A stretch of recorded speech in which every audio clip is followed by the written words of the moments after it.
Hello friends, welcome back to my channel. আশা করি সবাই ভালো আছো, আমিও ভালো আছি। তো বেচুর ভিডিওতে বেচু আবার লাইভে কথাগুলো রিপিট করেছে, সেটা নিশ্চয়ই এতক্ষণে সবাই দেখেছো বা শুনেছো বা জানতে পেরেছো, ঠিক আছে? কারণ এই কথাগুলো রিপিট করার একটাই কারণ বলে আমার মনে হয়েছে যে অনেকে হয়তো ভাবতে পারে লাইভে কথাগুলো হয়তো ইমোশনালি বা বলে ভাবছে বলা ঠিক হলো না, এইরকম কিছু যদি মানুষ মনে করে, তো সেটার ভুল ভাঙার জন্য বেচু আবার নিজের ভিডিওতে রিপিট করেছে কথাগুলো। সে যা বলেছে লাইভে সমস্ত কথা সে ভেবে চিন্তেই বলেছে এবং দায়িত্ব নিয়ে বলেছে, এটা সে স্বীকার করে নিয়েছে। আর অ্যাকচুয়ালি যখন ভিডিওতে এই কথাগুলো মানে ব্লগিংয়ে যে কথাগুলো আবার রিপিটেশন শুনলাম, অ্যাকচুয়ালি এই কথাগুলো ঠিক লাইভের পরেই হয়েছে। কারণ লাইভ হওয়ার পরেই ভিডিও এন্ডিং করেছে রাতে, তারপরে সেই কথাগুলো সেই জোশের সঙ্গেই বলা হয়েছে, অর্থাৎ কন্টিনিউটি ছিল, এইটুকু পরিষ্কার। তো অবশ্য করেই সমস্ত ব্যাপারটা ভিডিওতে আমার ভিডিওতে আমি আমার মতো করে বলবো, তোমরা স্কিপ না করে শুনো ধৈর্য ধরে। তো ন্যাচারাল সাধারণ ব্লগিং যেভাবে শুরু করে সেইভাবে তো শুরু করেছে, কিন্তু হনুমানের উপদ্রবে ফুল ফ্যামিলি জেরবার। যাই হোক, আচ্ছা চলে আসি। হনুমানের উপদ্রব, পুকুর কাটা, কাজ করা, একটা বাঁশ বয়ে এনে ক্যামেরার পজিশন চেঞ্জ করে নিজের কর্মরত অবস্থাকে দেখানো, এই যে টোটাল একটা ড্রামা চলে বেচু ভিডিওতে, সেটা তো সবাই দেখো, এনজয় করো আমার মনে হয়। কারণ ভাই আমি তো দেখেছি বেচুর এই ব্যাপারটা, যদিও ওর কোনো প্রাইভেট ক্যামেরাম্যান নেই, নিজেই ক্যামেরাম্যান। তো আশা করি বেচুর সেই পজিশনটা একসময় আসবে যখন সে নিজে একটা ক্যামেরাম্যান হায়ার করতে পারবে, তাহলে ও আরও বেশি ন্যাচারাল ওর ব্লগিংটা দেখাতে পারবে। মানে ওর প্রতিটা জেস্চার, প্রতিটা সাইট, প্রতিটা কোণ, বুঝতে পারছো আমি কি বলতে চাইছি? কারণ ও যখন খেতে বসে তোমরা দেখবে সামনে হয়তো কোনো সময় ক্যামেরা থাকে, কখনো ডান দিকে থাকে, কখনো বাঁ দিকে থাকে, কখনো পিছন দিকে থাকে। ভাই একবার খেতে বসে মানুষ কতবার চেয়ার থেকে ওঠে বা কতবার মেঝে থেকে ওঠে? মানে আমরা তো এমনিই এটা মেনে নিই, বাঙালি বা হিন্দু বা যে কোনো কাস্টেই ধরো না কেন বা মানে ধর্মেই ধরো না কেন, এটা মনে হয় মানে যে খেতে বসে খুব দরকার ছাড়া উঠতে নেই। এই যে ক্যামেরার পজিশন চেঞ্জ করা, এটা তো সত্যিকারের একটা মানে কি বলবো এফর্ট। আমি বারবার খাচ্ছি, বারবার উঠছি, বারবার দেখাচ্ছি, এটা খুব টাফ, যেটা কিনা বেচু করে। প্লাস যদি কখনো বাইকে গেছে, বাইক করে বাড়ি থেকে বেরিয়ে যাচ্ছে, ক্যামেরা বাড়িতেই রয়েছে, তার মানে কি বেচু ক্যামেরা ফেলে চলে গেল? না, নিশ্চয়ই এর পেছনে অন্য ক্যামেরায় তোলা হয় বা নিজের ক্যামেরায় রেখে যায় বা পরে এসে আবার নিয়ে যায়, কিছু তো একটা আছে। তাই এই যে বিভিন্ন কাজে যাচ্ছি, না যাচ্ছি, দরকারি কাজে যাচ্ছি, যে কাজেই যাচ্ছি, এই যে বিভিন্ন পজিশনে শ্যুট করা, এটা তো সত্যিকারে মাথা থেকে আসতে হবে, সেটাকে নিয়ে খাটতে হবে, একটা খাটনি তো আছে। তো আশা করবো বেচু সেই পজিশন পাক যেখানে সে একজন ক্যামেরাম্যান তো হায়ার করতে পারুক, যেটা কিনা সে এক সময় তার লিগ্যাল ওয়াইফের পেছনে করেছে। আশা করব এরপরে সে অন্য কারোর পেছনে না করে ওর পেছনে কেউ ক্যামেরা নিয়ে ঘুরুক, আশা করব, ঠিক আছে? ওর বজরংবলীর কাছেই আশা করব, ঠিক আছে? তো এই যে একটা বাঁশ পুকুর থেকে টেনে আনলো, দেখালো, ওই একটা বাঁশেই কিন্তু ওর কর্মকাণ্ড সীমাবদ্ধ হয়ে গেল, তারপরে আর কোনো বাঁশ আসেনি, ঠিক আছে? মোটামুটি ও যেটুকু কাজ দেখায় ওর ভিউয়ার্সদের সন্তুষ্ট করার জন্য দেখায়, তারপর বাকি কাজগুলো যে তোমরা দেখো সেগুলো ওর বাবা করে দেয়, ঠিক আছে? বুঝতে পারছো তো? কারণ বিনা পরিশ্রমে বাড়িতে দুমুঠো খাওয়া, এটা মনে হয় ওদের বাড়ির রুলস নয়, ঠিক আছে? তো বেচুর পক্ষে কোনো রুলস নয়, কারণ সে হলো হেড অফ দ্য ফ্যামিলি, মানে পয়সা রোজগারের দিক দিয়ে সেখানে তার ক্ষেত্রে কোনো রুলসই কাটবে না, বাদবাকি সবাই এই রুলসের আন্ডারে, ঠিক আছে? তো ছেলেটার জন্য মুসাম্বির জুস বানাচ্ছে, বাকি ভাগ্য ছেলেটার। আমি তো ভাবলাম সে কবে দেখেছিলাম মুসাম্বির জুস, আবার দেখছি, কিন্তু অবাক হলাম যে জুস মেকারটা কই, হাতে করে লেবু চিপার মতো মুসাম্বি চিপছে। আচ্ছা ভালো চিপছে, তাতে কতটা রস হবে বলে তোমাদের মনে হয়? যাই হোক, সেটা না দেখে আমি ভাবলাম ওই তো চেপাই দেখালো, তারপরে ছেলেটা খেলো কি খেলো না সেটা তো দেখাবার দরকার নেই। মানে অ্যাকচুয়াল জুস তৈরি হলো, সেটা ছেলের পেটে গেল, নাকি ওই একটা লেবু চিপেই বাদবাকি ছেলেটাকে চিবিয়ে খাওয়ানো শেখানো হলো, নাকি ছেলের জন্য চরণামৃত দিয়ে বাকিটা মার আর ছেলের পেটে গেল? যখন দেখায়নি তখন এগুলো আমাদের ভাবতে তো কোনো অসুবিধা নেই। হ্যাঁ, যদি আমরা দেখতাম একটা জিনিস তৈরি হচ্ছে, তারপর সেটা বসে খাওয়া হচ্ছে, দেন ওকে। যখন দেখাবে না ভাই, তখন তো আমরা ওই গল্পের গরু গাছে বা গাছ থেকে গরুকে নামানো বা গাছে চড়ানো, এই জিনিসগুলো তো করবোই, এটাই তো জগৎ সংসারের কাজ। বিশেষ করে বেচু বলেছে কন্ট্রোভার্সি ক্রিয়েটারদের কথা বিশ্বাস করবে না, তারা মিথ্যা কথা বলে। এবার যারা দেখবে তারা ডিসাইড করবে যে এই কথাগুলো মিথ্যে না সত্যি। তারা দেখেনি, আমরা বলছি, এবার কি ঘটেছে ভগবান জানে, এবার ভগবানের কাছে গিয়ে জিজ্ঞাসা করতে হবে, তাই না? তো বাদ দাও, ও অনেক কিছুই বলবে, ফ্রাস্ট্রেশন থেকে বলছে, ভিউজ কমে গেছে বলে বলছে, এত কন্ট্রোভার্সি করা হচ্ছে বেচুর বিপক্ষে সবাই বলে বলে গাল দিয়ে গেল, তবু বেচুর ভিউজ বাড়েনি, উল্টে বেচুর ভিউজ কমে গেল, মানে নেগেটিভ কন্ট্রোভার্সি করে। বেচু ভেবেছিল যে পজিটিভ বলে যখন হচ্ছে না, তখন সবাই আমার বিরুদ্ধে যদি নেগেটিভ করে তাহলে হয়তো আমার ভিউজটা বাড়বে, কিন্তু কি হলো? কি হলো? না পজিটিভে ভিউজ বাড়ে, না নেগেটিভে ভিউজ বাড়ে। অ্যাকচুয়ালি কী হলো, কোনো কিছুতেই কিছু হলো না, বেচুর ভিউজ সেই কমছে তো কমছে। অথচ অপরদিকে দেখো, বেচুর কথায় পরকিয়া কুইন, তাকে যাই বলো, তাকে নিয়ে যাই করো, তার ভিউজ বাড়ে। মানে তাকে লোকে দেখতে ভালোবাসে। কি আছে রে ভাই মেয়েটার মধ্যে? বেচুর মনে হচ্ছে সে বার করতে পারছে না কি আছে মেয়েটার মধ্যে। আমি ভাবি, বেচু 5 বছর সংসার করলি, 5 বছর কম তো সময় নয়, তাই না? তুই বুঝতে পারলি না একটা মেয়েকে বাড়ি আনার পর তোর বাড়ি কোথা থেকে কোথায় চলে গেল, ঠিক আছে? তোর ইনকাম, তোর ব্যাংক অ্যাকাউন্ট কোথা থেকে কোথায় চলে গেল, তোর স্ট্যান্ডার্ড অফ লিভিং কোথা থেকে কোথায় চলে গেল। একটা ছেড়ে কটা গাড়ি কিনে ফেললি। আজকে তুই যে লাইফস্টাইলটা লিড করছিস সেটা কি তুই বিয়ের আগে করতিস? এসব তো তুই চিন্তা করিসই, এবং সেই জায়গায় দাঁড়িয়ে বুঝতে পারছিস যে তুই কি হারালি। হ্যাঁ, তুই এটা ভেবে সান্ত্বনা পেতেই পারিস যে মেয়েটা ভালো না, মেয়েটা একে সন্তুষ্ট নয়, মেয়ের অনেক চাহিদা, মেয়েটার চরিত্র খারাপ, এগুলো ভেবে তুই একটা মানসিক শান্তি পেতেই পারিস। কিন্তু সেই শান্তির আড়ালে তোর মনে যে অশান্তিটা আছে সেটা তুই কোথায় লুকাবি? বুঝে, ব্যাংক অ্যাকাউন্ট মানে বেড়েই চলবে, বেড়েই চলবে। যতই তুই গিফট পা, যতই তোকে লোক টাকা পয়সা দিয়ে সন্তুষ্ট করুক না কেন, তুই তো জানিস যে জমানো টাকা খেতে খেতে একসময় ফুরোয়। সেই জিনিসটা তোর মাথায় সবসময় ঘুরছে।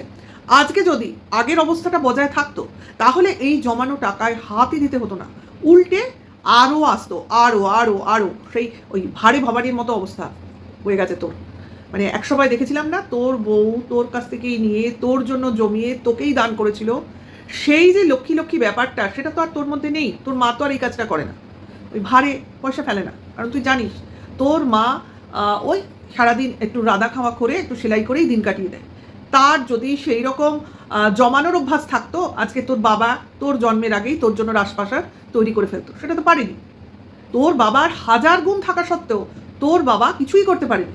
তার জন্যই তো তোদের এই হাল, তাই না? কি আর বলবো তোদের হালের ব্যাপারে। সবাই সব জানে, সবাই সব বোঝে, কিন্তু মাঝে মাঝে ভুলে যায়। যাই হোক, তুই যে এদের সবাইকে দোগলা বলছিস তাতে আমাদের আপত্তি নেই। তোর মনে হয়েছে তুই বলছিস, কিন্তু ব্যাপারটা কি জানিস? আজকে তোর দিদির কথা তুই সত্যি করে দিচ্ছিস। মানে তোর নিজের দিদি, যে কিনা বলেছিল এরা উপকারীর উপকার ভুলে যায় এবং এদের যারা উপকার করে তাদের এরা লাথ মেরে বাড়ির থেকে বার করে দেয়। সত্যি করে দিলি তো। তোদের রক্ত তোদের চিনেছিল, বাইরের লোক কী করে চিনবে? তারা বুঝেছে, কিন্তু এখন তারা যে পজিশনে আছে না, তোদের ভালো ভালো ভালো বলে, এখন আর তারা কোনোভাবেই তোদের খারাপ বলতে পারছে না। তারও কারণ আছে, সে কারণটাও আমি বলবো, অবভিয়াসলি বলবো। যেটা আমি অনুভব করেছি সেটা তো আমি বলতেই পারি। এবার ভিতরের কারণ অন্য কিছু হলেও হতে পারে, ঠিক আছে? তো এই যে কাউকে দোগলা বলছে, সবাই বুঝতে পারছে কাদের বলেছে। তো আমি অন্য কারোর কথা বলবো না, অ্যাকচুয়ালি আমি কিমার কথা বলবো। কারণ তাকেই সব থেকে বেশি ভাই ভেবেছিল, দোগলা ইত্যাদি ইত্যাদি বলা হয়েছে, প্রথম থেকেই হয়েছে। দিদির নামে বলবে না, অথচ যখন দিদির নামে বলা হয়েছিল তখন ভাইয়ের মনে পড়েনি। তখন ভাই বসে বসে র্যালিশ করেছে, কারণ তার তো তখন নিজের ফেম বাড়ানোর দরকার ছিল, ঠিক আছে? কাউকে ডাউন মার্কেট দেখানোর দরকার ছিল। সেই জন্য সে তখন সেই উপকারটা বা সেই কন্ট্রোভার্সিটা খুব এনজয় করেছিল। অ্যাকচুয়ালি এই লোকই বলতে হয় বেচুকে, এ না সবাইকে ইউজ করতে খুব ভালো করে জানে। এই যে তাবর তাবর কন্ট্রোভার্সি ক্রিয়েটার যাদের আমরা রীতিমতো দূরত্বে রেখে চলতে চাই না, তো এদেরও বেচু ঘোল খাইয়ে দিল। মানে এদেরও বেচু ইউজ করে একদম ওই মশা মাছির মতো ছুঁড়ে ফেলে দিল। এটাও দেখার ছিল। তো এখানে চলে আসি কিমার কিছু কথায়। কিমা দেখো এত কিছু সহ্য করছে, ডে বাই ডে সহ্য করে যাচ্ছে, কিন্তু মুখ দিয়ে একটা রং ওয়ার্ড বেচুর বিরুদ্ধে বলছে না। বোঝাচ্ছে আজকের ডেটেও বোঝাচ্ছে যে এটা তোমার করা উচিত হয়নি। যারা তোমার বিরুদ্ধে নেগেটিভ বলেছে, আজ তো তারা আস্তে আস্তে পজিটিভ বলছে, তবু কেন তাদের এইভাবে তুমি বলছো? একটা সময় তো আর তোমার পাশে কেউ থাকবে না, এবং এই পাশে না থাকার জন্য তুমি নিজেই দায়ী থাকবে, এবং এক সময় তোমার ভিউজ আরও ডাউন হয়ে যাবে। সে বোঝাবার চেষ্টা এখনও করে চলেছে। প্রশ্ন আসে না যে কিমার এখন সেই রূপটা নেই কেন, যেটা কিনা বেশ বছর দেড়েক আগে আমরা দেখেছিলাম। কেউ এর বিরুদ্ধে নেগেটিভ কিছু বললে সে খেপে উঠে তেরে ফুরে বলার নেই। হ্যাঁ, চেঞ্জ হয়েছে, চেঞ্জ করেছে, বা সিচুয়েশন চেঞ্জ হতে বাধ্য করেছে, হতে পারে, কিন্তু স্বভাব পুরোপুরি পাল্টে যাওয়া। যাই হোক, তো তোমাদের এখানে বলি আমার যেটা মনে হয়েছে, কেন কিমা কিছু বলছে না? বেচু এত পোক করা সত্ত্বেও কেন কিমা কিছু বলছে না? আচ্ছা, আজকে যদি কিমা স্বীকার করতে বসে যে অ্যাকচুয়ালি কিমা প্রথম থেকে যখন এদের বাড়ি গেছিল তখন থেকেই এই ফ্যামিলিটাকে আদর্শ ফ্যামিলি হিসেবে তার ভিউয়ার্সদের সামনে তুলে ধরেছিল। আজকে যে 63,000 ভিউয়ার্স সাবস্ক্রাইবার কিমার আছে, এরা কিন্তু এই ভালোটা দেখার জন্যই আছে এবং কিমার পাশে রয়েছে। সে একসময় বেচুর ভালো চেয়েছিল বলে অ্যাকচুয়ালি 19,000-এর পরে যে সাবস্ক্রাইবারটা গেইন করেছে কিমা, সেগুলো তো সবই বেচুর সাবস্ক্রাইবার। বুঝতে পারছো, যে সাবস্ক্রাইবারগুলো বেচুর কাছ থেকে চলে গেছে এখন, যারা কিনা টোটালি কিমাকে সাপোর্ট করে। এটা কিন্তু বেচু খুব ভালো করে বোঝে, তার জন্যই সে বলে তার ভিউজটা এদের জন্য কমে গেছে। আচ্ছা, কারণ এদের কথা ভিউয়ার্সরা বেদবাক্যের মতো মনে করে। এইবার কিমা এত দেখছে, এত শুনছে, তবু কিছু বলছে না কেন? কারণ সে এতদিন যে এদের ভালো বলে এসছে আজকে, এবং বলে ভিউয়ার্সদের বিশ্বাস করিয়েছে, অর্থাৎ সে সরল সোজা এবং এই ফ্যামিলির সঙ্গে খুব সুন্দরভাবে মিশেছে। সে অ্যাকচুয়ালি ওই বাড়িতে গিয়ে ওই বাড়ির সত্যটা পুরো তুলে এনে তার ভিউয়ার্সদের বা বেচুর ভিউয়ার্সদের সামনে প্রেজেন্ট করেছে এবং তার মধ্যে কোনো মিথ্যে নেই। এতদিন বলে এসছে তো কিমা। এখন যদি কিমা এই কথাগুলো শুনে বা সে অরিজিনালি কি ফিল করেছিল সেটা যদি বোঝাবার জন্য এখন বলতে বসে, না অ্যাকচুয়ালি এদের ফ্যামিলিটা হচ্ছে স্বার্থপর, না অ্যাকচুয়ালি এরা ওই আমটা খেতে জানে আর আটিটাকে ছুঁড়ে ফেলে দিতে জানে, অ্যাকচুয়ালি এরা হলো উপকারীর উপকার নিতে জানে, তারপর ভুলে যেতেও জানে, এই জিনিসগুলো আজকে যদি কিমা বলে, তখন কি বলবে? বলবে তুমি তাহলে এতদিন জেনেছো, তাহলে কেন তুমি আমাদের কাছে লুকিয়ে গেছো? এই ভিউয়ার্স যারা কিমার পাশে রয়েছে, এখন তো ওই 60-63,000 ভিউয়ার্স ভিউ হয় না কিমার, এক সময় যেটা 80,000-ও হয়েছে এক সময় এই কিমার ভিউজ। তো সেই জায়গায় কিমার ভিউজ এখন কত হয়? খুব বেশি হলে 12, খুব বেশি 12-14। তো এই 12,000-14,000 যে ভিউজ, সেই ভিউয়ার্সদেরও কিমা হারাবে। অর্থাৎ তখন তারা বুঝে নেবে শুধু কন্ট্রোভার্সির কারণেই এ আমাদের ওই ফ্যামিলিটাকে ভালো ভালো ভালো বলেছিল, কাজেই এ কিন্তু মিথ্যা কথা বলে, অর্থাৎ লোককে ভুলভাল বোঝায়, এইটা বুঝে নেবে। তো সেই জায়গা থেকে কিমা কি করছে দেখো, নিজের মহানতা সামনে রেখে, ভেতরের ক্রোধটাকে চেপে রেখে নিজে সবসময় এখনও ভালো বলে যাচ্ছে। এবং মজা দেখো, কমেন্টস বক্সে ভিউয়ার্সরা কিমাকে যতটা সিম্প্যাথি দেখাচ্ছে, বেচুকে ততটাই বেচুর উপর রাগ দেখাচ্ছে, এবং বেচুর কমেন্টস বক্সেও তাই হচ্ছে। সবাই কিন্তু ক্রোধ রাগ সব উগড়ে উগড়ে দিচ্ছে। তো এটাই হলো বেচুর ফল্ট, যেটা কিনা ও নিজেকে যতটা চালাক ভাবে ততটা চালাকিও করতে পারে না। এটা কিছু করার নেই, মানে ওর হাত থেকে সমস্ত কিছু বেরিয়ে গেছে। এখন যেটা করছে সেটা রাগ বশত করছে। তো সেই রাগটা হচ্ছে কেন? অ্যাকচুয়ালি সেই রাগটা হচ্ছে ওই জিউয়ের কারণে। কারণ বেচু পরিষ্কার বলে দিল, শেষের দিকে এরা আমার সঙ্গে যা করেছে সেটা যদি কন্টিনিউ চলতো, আজকে অপরপক্ষ যদি এটাকে নিয়ে কেসকামারি করতো, তাহলে ছেলে আজকে হাত থেকে বেরিয়ে যেত। তাহলে কোন ঘটনাকে ইন্ডিকেট করছে বেচু? ওই জিউয়ের ঘটনাটা, যেটাকে নিয়ে তার পক্ষের ভিউয়ার্সরা, কন্ট্রোভার্সি ক্রিয়েটাররা সোচ্চার হয়ে বেচুর এগেনস্টে বলেছিল, না তোমরা তুমি এই জিউর সংসর্গ ত্যাগ করো, এই জিউ আসার জন্যই তোমার আজকে এই পরিণতি, কাজে এর সঙ্গ ত্যাগ না করলে তোমার কিন্তু সমূহ বিপদ। কারণ আমরা যে কারণে টিনুকে সাপোর্ট করছি না, সেই একই জিনিস তুমি তোমার ব্লগিংয়ে দেখাচ্ছ বা সেই জিনিসটাকে সামনে নিয়ে আসছো। এনেছে তো বেচু, এনেছে, এটা আমি 100% সহমত।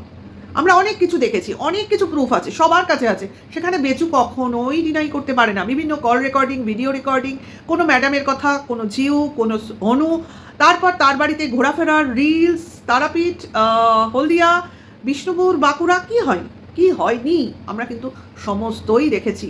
তারপরেও তার পক্ষের লোকেরা যদি তাকে সাবধান করে, তাহলে কি খুব ভুল কিছু করেছে?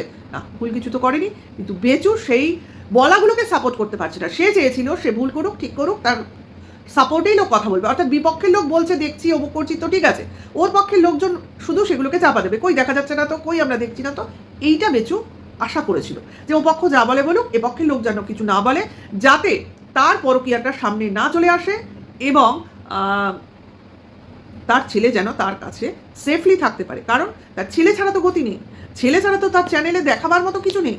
সেখানে যদি এক তো বউ চলে গেছে, তারপরে যদি আরও একটা সদস্য চলে যায়, তাহলে তো বেচুর লসই লস। সেই লসটা বেচু মেনে নিতে পারছে না, ঠিক আছে। তার জন্য সে মাঝখানে কন্ট্রোভার্সির ছোঁয়া দিয়ে দিয়ে ভিউজ বাড়াবার চেষ্টা করছিল, কিন্তু সেটা তার পক্ষে ক্রিয়েটাররাই ঠিক নয় বলে বেচু বলছে তার ভিউজটা তারাই কমিয়ে দিয়েছে।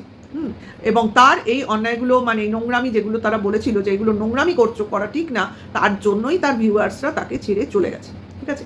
এটা হচ্ছে বেচুর কথা। কিন্তু বেচুর কিন্তু সাবস্ক্রাইবার কমেনি, যেখানে ছিল সেখানেই আছে। আর ভিউজ দেয়নি, ভিউজ তো সবারই কমেছে।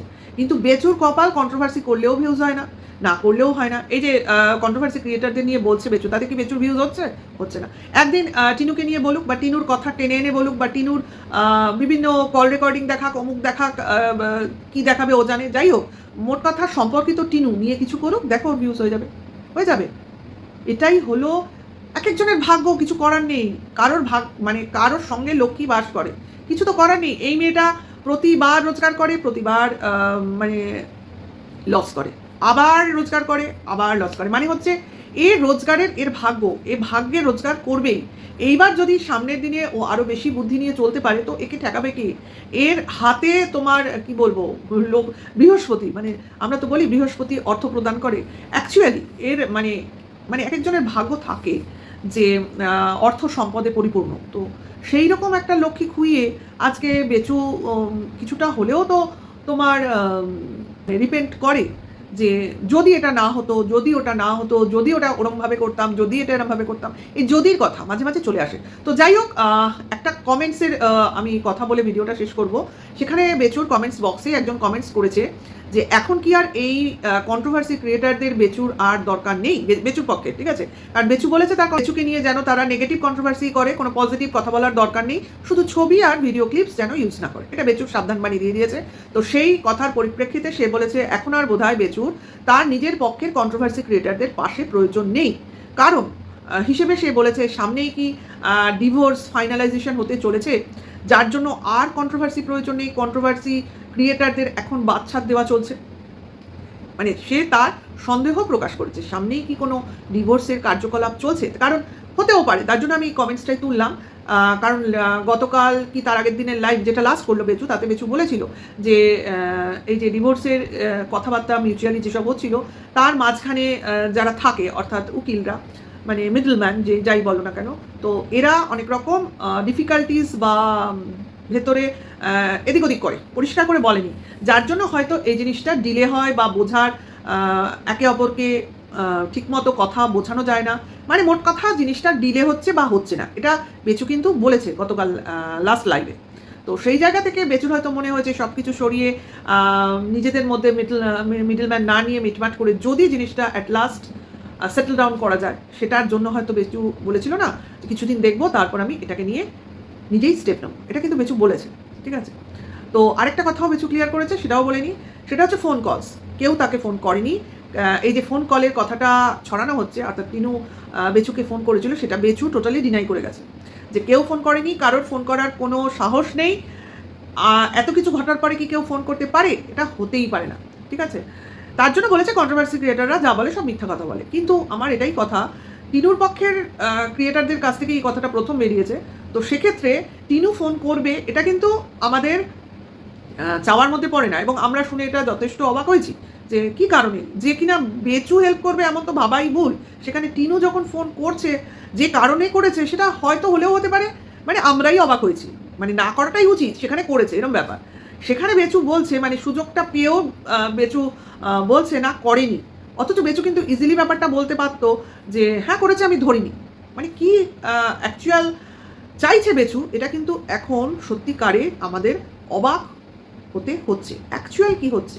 তো বেচু তো বেচুর কথা বলেছে, দেখো এখন যদি টিনু এসে তার পক্ষেও একটা বক্তব্য রাখে যে বেচুর কথায় স্ট্যাম্প মারে, তাহলে তো আমাদেরও আরেকটু জিনিসগুলো বুঝতে বিশ্বাস করতে সুবিধা হয়।